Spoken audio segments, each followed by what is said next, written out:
Hi, and welcome to Matt Talk, a video podcast for the friends and family of Coming First United Methodist Church from me, Pastor Matt. Well, today is Monday, August the 7th, 2023.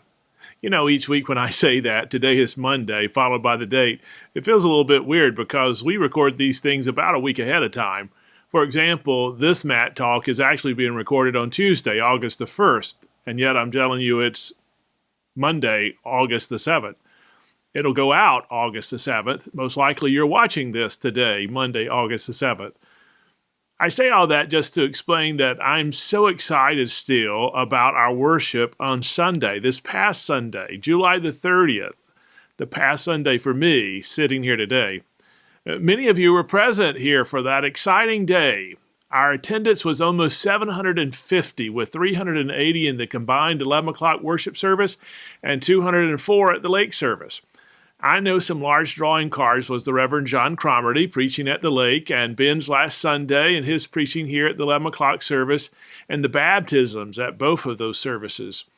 However, it felt so good to see so many people, and especially to see so many children and youth along with their families. Numerous persons have come up to me so far and on that day just to say, boy, wasn't today a wonderful day? This is so exciting.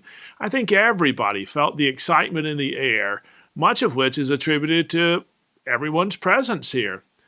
It reminds me that Sunday shouldn't be exceptional. Every Sunday has the potential for the same number of persons to be in worship, and even more than we had this past Sunday. So today, I just wanted to let you know how important your attendance in worship is, and how much you're missed when you're not here. I don't say that to make any of us to feel guilty. We all have times when we're out of town or we're not feeling well.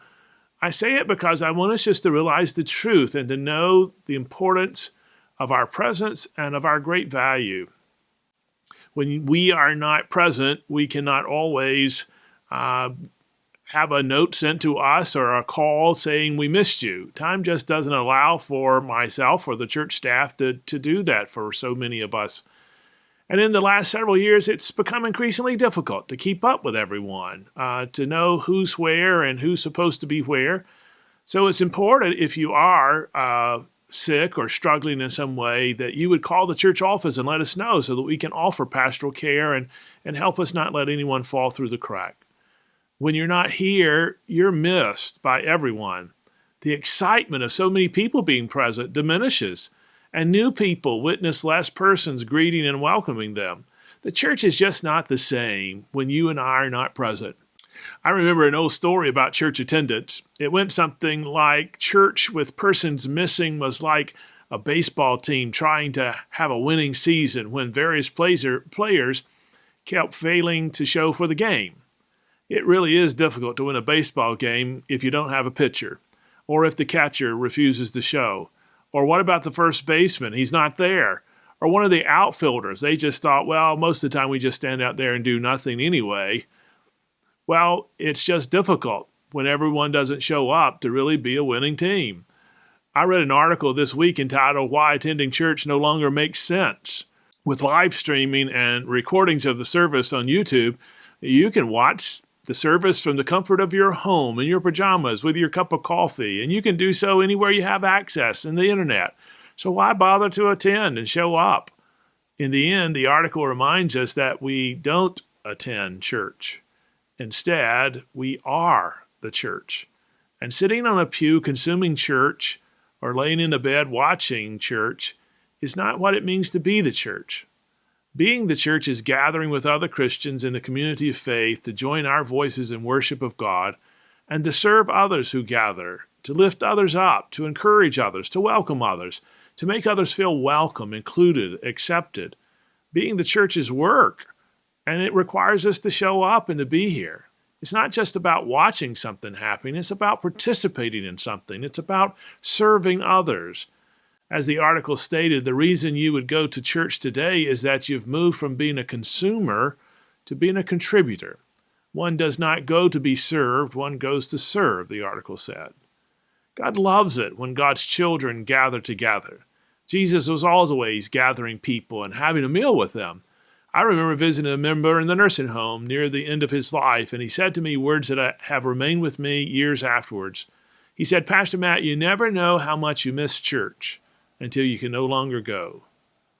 We miss gathering with people for the purpose of God's glory, and when we're not present, the people miss us also.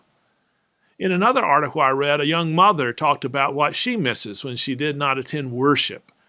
She talked about the uninterrupted time to listen for God's wisdom, the value of worshiping God through music with others, and the power and movement of the church. She describes it like this. Imagine this. Your life is a babbling brook. It twists and turns and bubbles and splashes. It's beautiful. But it has little strength. But what happens when you cross paths with another brook, and another, and another? Something bigger starts to happen. Something one babbling brook can't do on its own. Momentum happens. Then power happens. Then Niagara Falls happens. And note, did you know that Niagara Falls generates enough energy to power almost 4 million homes? No babbling brook does that.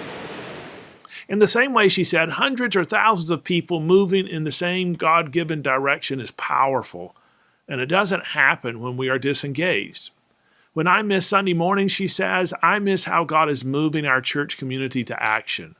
When I miss the host's welcome, connecting opportunities, and the stories of God at work, I miss getting to be part of it because I don't know how.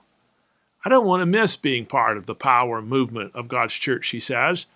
Plus, if I'm not here, then how can I bring anyone with me? So I do everything I can to attend a Sunday morning service.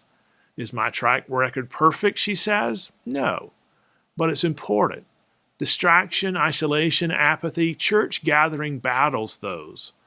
And when I miss a Sunday, I miss way more than I ever thought. I'm also reminded of how I can make another person's day with my presence. For example, have you ever prepared to teach a lesson to a class? You ever did a presentation or led a children or youth group or sung or played and really practiced a long time to present whatever it was that you were presenting? And then you go through all the effort to share this with others and join with others, and nobody much shows up. Well, it's just disappointing. It's discouraging. Yet when a large crowd or group shows up, it's worth all the effort and it encourages one's being. Our presence each and every Sunday is most important. There are people who've prepared for us to be here. And when we don't show up, we are missed. We are missed when we're not present. And someone's joy is not made complete. Most important, God's joy is not made complete because some of us are missing. If we must be out, then okay. Everybody, including God, understands. But let us not make that a habit. Make missing the exception and make our presence the habit. I hope you will commit with me on this because Sunday was just too wonderful not to build upon it and to live into it more and more as we watch the power of the church move, the joy of God being realized, and we get to help each other make each other's day and each other's week. So your attendance here is most important. Your presence is most needed, and I hope you know the true value of that. Well, I hope to see you Sunday, and until then, I pray that the peace and joy of the Lord may be with you.